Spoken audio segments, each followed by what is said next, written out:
Data স্ট্রাকচারের আজকের এই ক্লাসে আপনাকে সুস্বাগত। আজকে আমরা শিখব বিএফএস অ্যালগরিদম সম্পর্কে।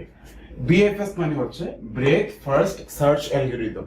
অর্থাৎ এই অ্যালগরিদমটা হচ্ছে মূলত কোন একটা ডেটা সেট থেকে আমরা একটা নির্দিষ্ট ডেটাকে খুঁজে বের করব এবং তা হচ্ছে সবচেয়ে শর্টেস্ট পাথ আর কি।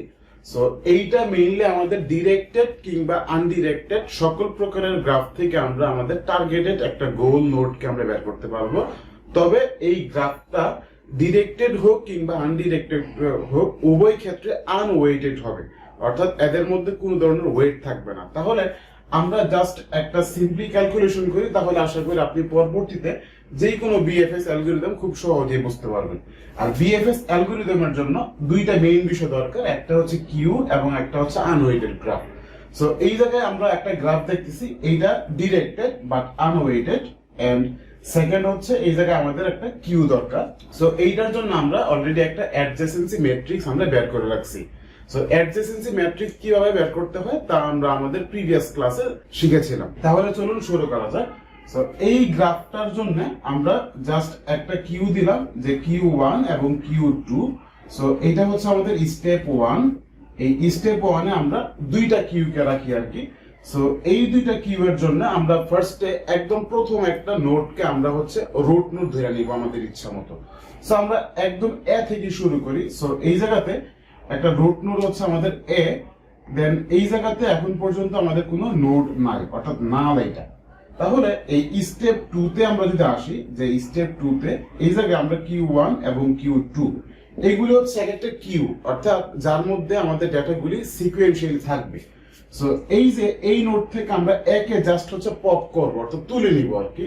সো এই একে তুলে নেওয়ার পরে এইটা কিউ টু তে চলে আসবে, এই হচ্ছে এ চলে আসলো কিউ টু তে, এবং এই এ কে যখন তোলা হইলো এর পরিবর্তে কে বসবে, এই অ্যাডজেসেন্সি ম্যাট্রিক্স এর মধ্যে এই যে এ যাদের সাথে কানেক্টেড শুধুমাত্র তারা আসবে। অর্থাৎ এই যে এ থেকে বি এর দিকে আসলো, এ থেকে ডি এর দিকে আসলো, অর্থাৎ বি এবং ডি এই জায়গাতে আমরা অ্যাড করে দিলাম আর কি, এই বি এবং হচ্ছে ডি।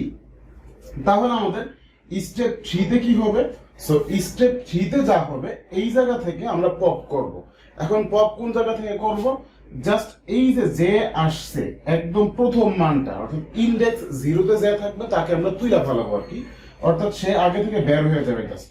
সো আমরা এই যে কিউ ওয়ান কিউ টু, তো তার মধ্যে এই বি কে তুইলা জাস্ট এই এ এর পরে ইনসার্ট হয়েছে, এই হচ্ছে বি ঢুকলো, এবং এই ডিটা এক গড় সামনে চলে আসলো ডি, এবং এই বি এর জায়গায় মানে যেই ভ্যালুটা ছিল বি যাদের সাথে কানেক্টেড, বি যাদের দিকে কানেক্টেড তারা বসবে।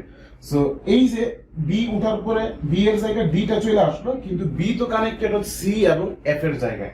সো আমরা এই জায়গাতে সি এবং এফ রেখে দিলাম।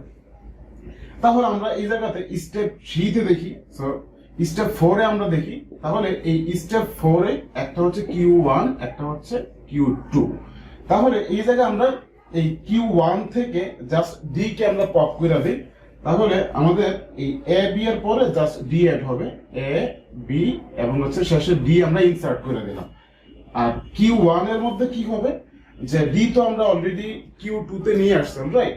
সো সি এফ আসলো এই জায়গাতে, যে সি এবং এফ। আর এই ডি যাদের সাথে কানেক্টেড ছিল, ডি শুধুমাত্র কানেক্টেড ছিল আমার ই এর সাথে। আচ্ছা, মাঝখানে আরেকটা বিষয় বলে রাখি, এই জায়গায় কখনোই একটা নোড একবারের বেশি ভিজিট করা যাবে না। সো এই জায়গায় আমরা সি এফ ই তো আসলো। এখন স্টেপ ফাইভ এ আমরা যদি আসি, স্টেপ ফাইভ, তাহলে আমরা কিউ টু তে এ বি ডি তো আগে ছিল, এই জায়গা থেকে জাস্ট সি কে আমরা তুইলা নিয়ে আসবো। এখন এই জায়গা থেকে আমরা যদি সি কে তুইলা নিয়ে আসি, তাহলে এই এফ এবং ই হচ্ছে আগে গেল এক গড়, এবং সি এর পরিবর্তে কি আছে, ই আর জি আছে, অলরাইট? সো ই কিন্তু অলরেডি একবার আছে, তার মানে ই কে আবার লেখার দরকার নাই, শুধুমাত্র জি ঢুকবে এই জায়গাতে, জাস্ট জি ঢুকলো। দেন হচ্ছে আমরা স্টেপ সিক্স এ চলে আসি। স্টেপ সিক্স এ আমার হচ্ছে কিউ ওয়ান এবং কিউ টু। সো এই জায়গায় এ বি ডি সি, এন্ড এই জায়গা থেকে আমরা জাস্ট এফ কে পপ কইরা এই হচ্ছে কিউ টু তে আমরা ইনসার্ট করে দিলাম, এবং এই জায়গাতে ই এবং জি চলে আসলো, রাইট? সো এই যে এফ এর পরিবর্তে কে ছিল, এফ এর পরিবর্তে এ ছিল, তাহলে আমরা কিন্তু এই এ কে আলটিমেটলি অ্যাড করবো না। কেন অ্যাড করবো না? কারণ সে অলরেডি Q1 থেকে Q2 তে চলে আসছে। একদম ফার্স্টলি এ আমাদের Q1 এ ছিল, এটা কিন্তু Q2 তে অলরেডি অ্যাড হয়ে গেছে। তার মানে এই জায়গায় এই যে আমরা হচ্ছে এফ কে তুলছি, এফ যে কানেক্টেড ছিল আমার এ এর সাথে, এইটা আর অ্যাড হবে না, কারণ যেই নোড আমরা একবার ভিজিট করে ফেলেছি এই নোড ফার্দার অ্যাড হবে না। দেন আমরা স্টেপ 7 এ চলে আসি। স্টেপ 7 এ এই Q1 এবং হচ্ছে Q2, সো Q2 তে এ বি ডি সি এফ, এই এফ এর পরে জাস্ট এই ইটা আমাদের পপ হয়ে অ্যাড হবে ই। সো আমরা হচ্ছে ই তে চলে আসলাম, এন্ড দেন এই জায়গা তো আমাদের বাকি আছে জি, এবং এই জি এর সাথে এই যে ই এর মান কে, বি এবং এফ। সো আমরা অলরেডি বি কে কিন্তু নিয়ে আসছি এবং এই এফ কেও নিয়ে আসছি, তার মানে এই ইটাও আমাদের আর অ্যাড হবে না। তাইলে খেয়াল করেন যে সবশেষে আমরা যদি স্টেপ 7 এ যাই, তাহলে স্টেপ 7 এ এইটাকে আমরা হচ্ছে উইথড্র করবো আর কি।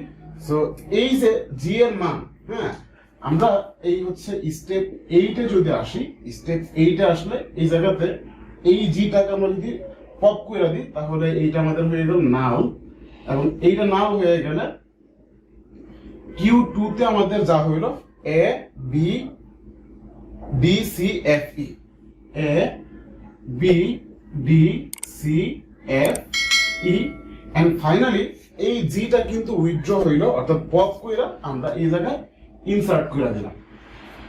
আর এই যে জি এর যে মানটা এফ, এফ অলরেডি আমরা আগেই কিউতে অ্যাড করছি, যার কারণে এইটা সেকেন্ড আর অ্যাড হবে না। প্রিয় শিক্ষার্থী বন্ধুরা, তাহলে আশা করি বুঝতে পারছেন যে আমরা একটা শর্টেস্ট পাথ অনুযায়ী কিভাবে সবগুলি নোটকে আমরা ইজিলি ভিজিট করতে পারি বিএফএস অ্যালগরিদমের মাধ্যমে। সো আশা করি বুঝতে পারছেন। সো আজকের মতো এই পর্যন্তই, দেখা হচ্ছে পরবর্তী অন্য কোনো পর্বে। সে পর্যন্ত ভালো থাকুন, সুস্থ থাকুন, এই কামনায় বিদায় নিচ্ছি। আসসালামু আলাইকুম ওয়া রাহমাতুল্লাহ।